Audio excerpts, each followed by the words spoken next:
sol sale por el este.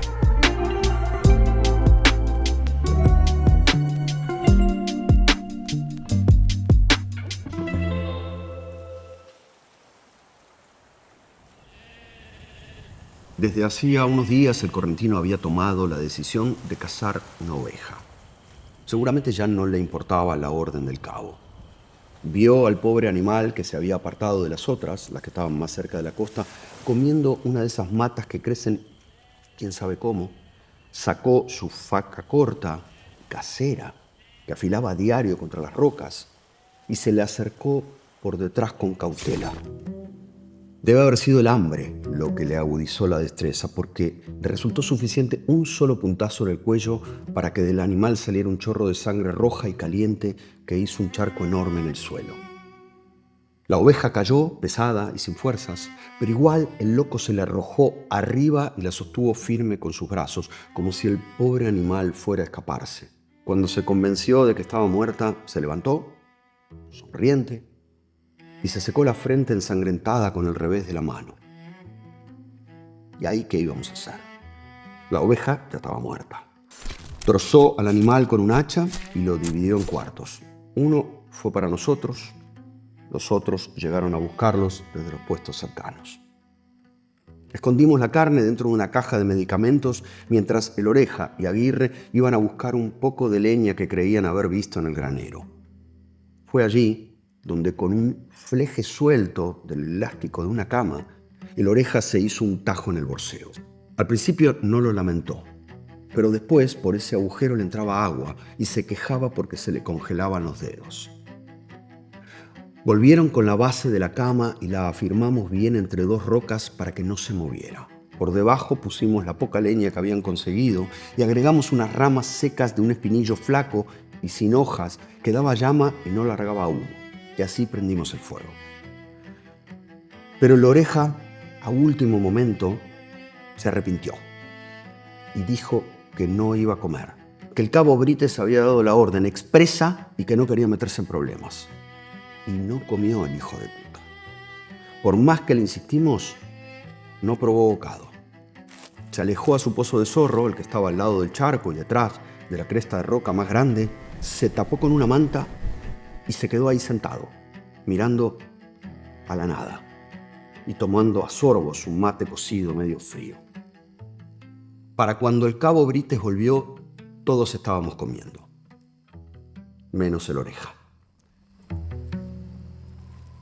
El cabo se acercó al fuego, se puso en cuclillas, extendió sus brazos buscando calor y con un falso gesto de aprobación nos miró de reojo y preguntó: ¿quién fue? El correntino se levantó enseguida y confesó que había sido él quien había matado a la oveja. Aguirre, siempre buchón, dijo que él y el Oreja habían ido hasta el granero y que habían conseguido el elástico y los troncos secos. Para el cabo fue suficiente. Ahí nomás me señaló con el dedo y me dio la orden de estaquear a los tres en el suelo. A este me lo pone en el medio porque se creyó Cristo y se puso a multiplicar el alimento. Y a estos dos, uno a cada lado por ladronzuelos, me dijo, señalando primero al correntino y después a Aguirre y el Oreja. Y me los pone con la cabeza al norte, los brazos bien abiertos y las bolas apuntando al sur, para que con el garrotillo se le pongan bien frescas y eso les ayude a calmar las malas ideas. El correntino se acostó primero, estiró un brazo y con el ancho de una pala clavé la primera estaca, y en esa estaca até su mano derecha con una cuerda. Luego estiró el otro brazo, clavé la otra estaca y en dirección al este até su mano izquierda. Continué con sus piernas y repetí toda la maniobra con Aguirre y finalmente con el Oreja. Los tres perfectamente alineados. Al terminar de clavar la última estaca, el Oreja me dijo en voz baja: «Te equivocaste, pelotudo. No aprendiste nada. Mi brazo no está orientado hacia el este». Y me hizo una sonrisa que el frío transformó enseguida en mueca. El cabo lo escuchó. Se le acercó despacio y con el taco de un borcego se paró sobre una de sus manos, mientras que con la punta del otro le aplastó la cara contra el piso pisándole la oreja. Enseguida le sangró. Es que con el frío le habían salido sabañones. Siempre, le salían sabañones a la oreja, desde la escuela. Como las tenía tan separadas, el frío se ensañaba con ellas. Y las maestras también se ensañaban con sus orejas. Cada vez que se mandaba alguna, lo tironeaban de las orejas. Después el cabo se sentó sobre una roca, agarró un buen pedazo de carne y se puso a comer al lado de los estaqueados, asegurándose de que lo vieran. Entonces me miró y me dijo, mientras masticaba, con la boca llena: ¿Qué mira, recluta? La orden fue no matar ovejas. Yo nunca dije que no se pudiera comerlas. No era malo el cabo Brites. Es que debía demostrar autoridad y firmeza. Los muchachos decían que no era argentino, que en realidad había nacido en la selva misionera, pero del lado brasileño, y que como por allí escaseaban las escuelas, todas las mañanas agarraba un bote, cruzaba el río y se iba a la escuela del lado argentino, más que nada para comer, porque aprender se ve que no había aprendido mucho, ni los puntos cardinales sabía. Decían que cuando se anotó con su hermano en la fuerza no sabían distinguir entre la izquierda y la derecha. Entonces, para enseñarles a marchar o permanecer en formación, les ponían un zapato negro en un pie y uno blanco, los de gala, en el otro. En lugar de darles la orden, derecha, derecha, o izquierda, izquierda, que nos daban a todos, la orden para ellos era doblar para el lado del zapato blanco. Y así giraban para izquierda, para la derecha, según hubiera sido la orden impuesta. Lo cierto es que aquel pedazo de cordero fue lo último más o menos sólido que comimos. Después solo fueron caldos aguachentos. Con varios kilos menos y la panza vacía, le hicimos frente a los primeros ataques.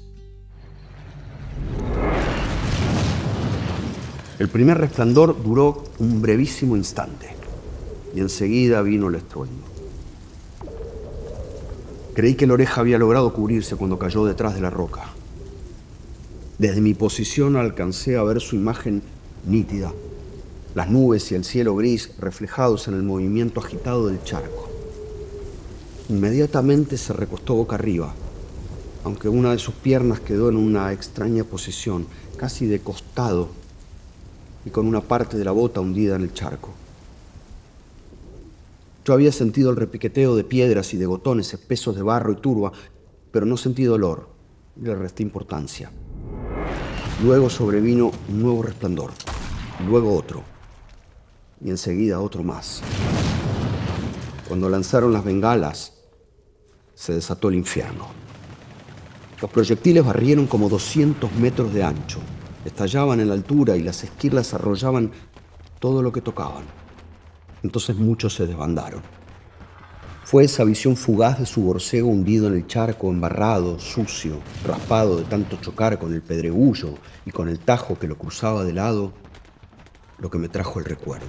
Una asociación impensada, tal vez disparada por el resplandor del obús, que activó un recuerdo anclado en mi memoria. El patio del recreo, la maestra y su zapato de tacón bajo, cuero negro, raspado, con su tajo pequeño. El alumno, hoy soldado, y su borcego tosco, también raspado, con el tajo inmenso. Maestra y soldado, zapato y borcego. Compartimos banco en tercer grado. Juntos fuimos a hacer nuestro documento y fue el de él solo 4 números menor al mío.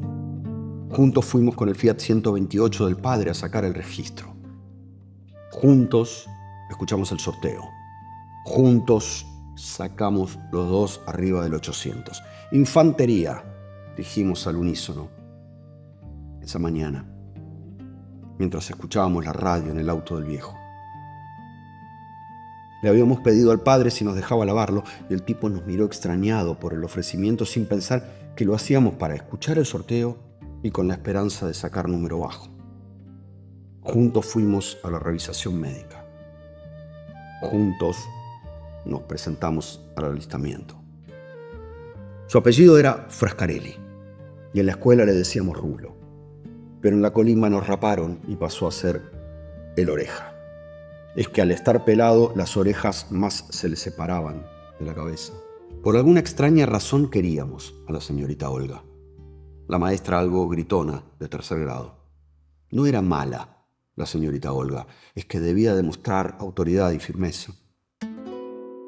Fue una mañana, mientras nos encontrábamos encerrados dentro del aula con olor a tiza y a mate cocido que llegaba desde la cocina y recibíamos una explicación sobre los puntos cardinales, que la maestra sostuvo con determinación.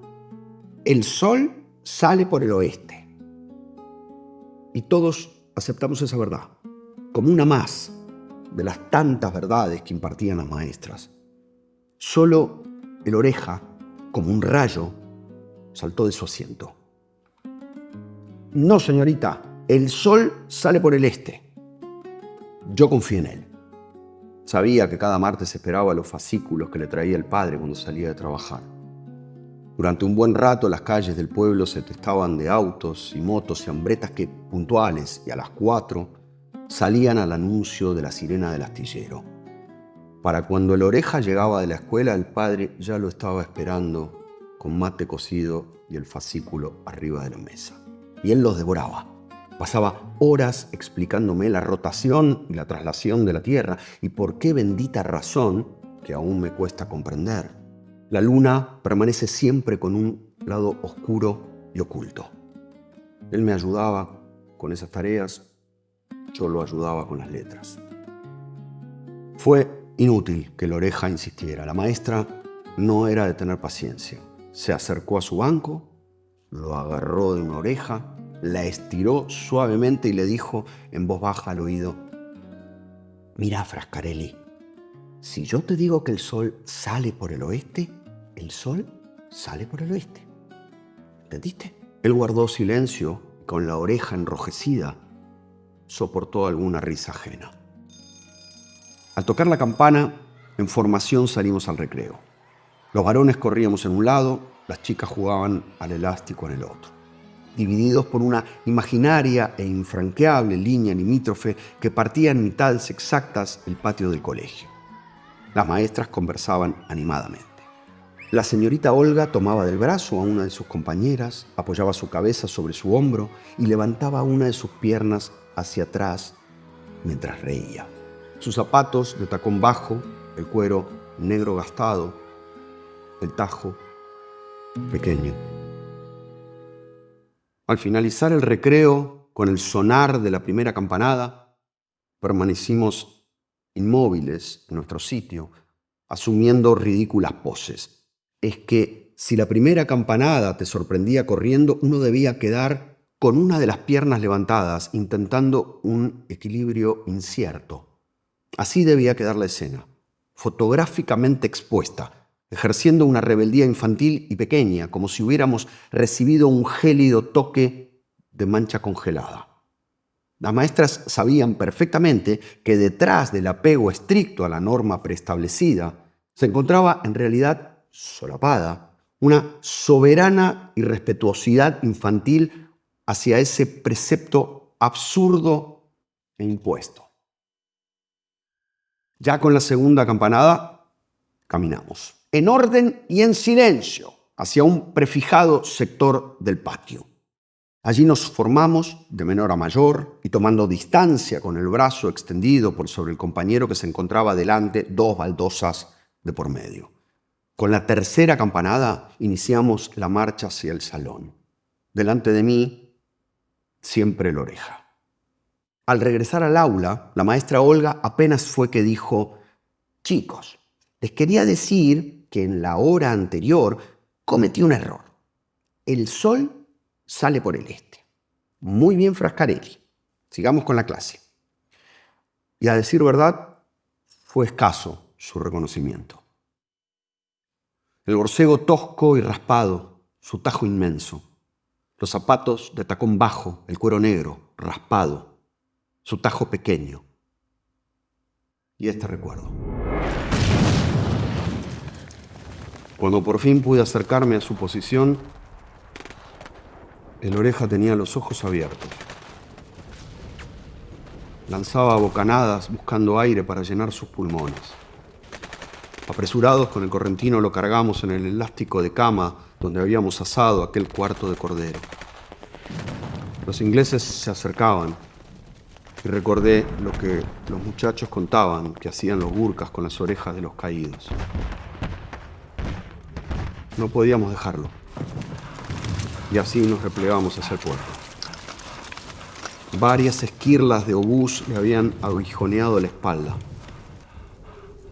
Su fémur quebrado, que asomaba a través del pantalón rasgado, con cada resplandor reflejaba la luz que presagiaba ser mala. Pensé que quizás, si se hubiera encontrado un poco más al oeste, o si tan solo hubiera cavado su pozo un par de metros más al este, pensé que quizás había comenzado a correr hacia el ocaso, es decir, hacia su casa, cuando escuchó el primer estruendo. Quizás las explosiones de los obuses lo aturdieron y al intentar cubrirse simplemente eligió el camino incorrecto.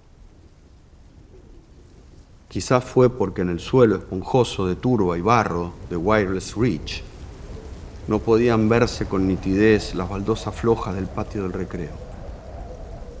Quizás fue porque no tuvo a nadie por delante para extender su brazo y tomar distancia, o porque en su charco de agua no estaba perfectamente demarcada la línea divisoria del patio del colegio. La férrea educación prusiana de nada le sirvió en ese momento. No sonaron campanas, solamente obuses y sus estruendos. Solamente silbaron proyectiles rasantes y aquellos que lo sabíamos venían a nuestro encuentro. Para cuando llegamos al puerto ya estaba muerto.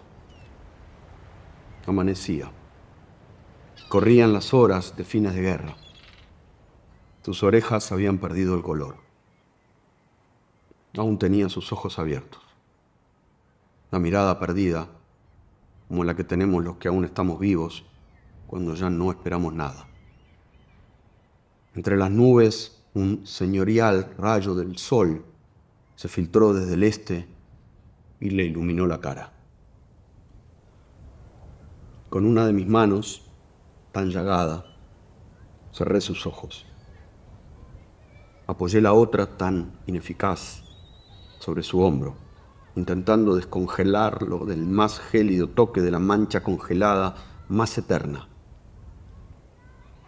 Y al no lograrlo, como en tercer grado, a su lado senté, esta vez mi desconsuelo. Más de 40 años han pasado desde todo aquello. Supe poco después que el cabo Brites jamás bajó la guardia y que intentó mantener sin éxito su posición en la cresta del telégrafo. Supe que Aguirre, siempre guapo, a su lado se quedó hasta último momento. Supe que los dos no volvieron. Durante un tiempo me carteé con el correntino y supe, también, que mantuvo su hábito de asar corderos. También me mudé, aunque nunca cambié mi domicilio, y por eso, cada 2 años, regreso a mi pueblo. Hoy volví a votar a mi escuela. Será la edad, pero ahora todo, hasta el patio, me parece más pequeño. En la entrada me encontré con la maestra Olga, que con un andador intentaba subir por la rampa nueva. Me acerqué sereno y la saludé con un beso. Le comenté que yo había sido su alumno para evitar un incómodo momento. No fue por malo, les aseguro que no quise serlo, que le mencioné por su apellido a la oreja. Le pregunté si lo recordaba y le conté aquella anécdota del sol y del este, y también lo de su reto. Me miró a los ojos, apoyó una mano en mi brazo y me dijo con el mismo tono docente de siempre: querido, tengo 94 años. Fui docente durante más de 38. Tuve más de 1000 alumnos. ¿Querés que te diga la verdad? Ni siquiera de vos me acuerdo. Será el viento del este y la garúa molesta y finita que nos llega en consecuencia. Serán los vapores de la lavandina que usé por la mañana para limpiar el techo blanco de la galería los que me irritaron la vista y marearon mis pensamientos. Será por todo eso que salgo hoy, cual soldadito clase 1962, con la pólvora húmeda de mis letras acebitas, a disparar contra la potestad efímera y sin razón, contra el azar y el destino absurdo y tan siniestro. Será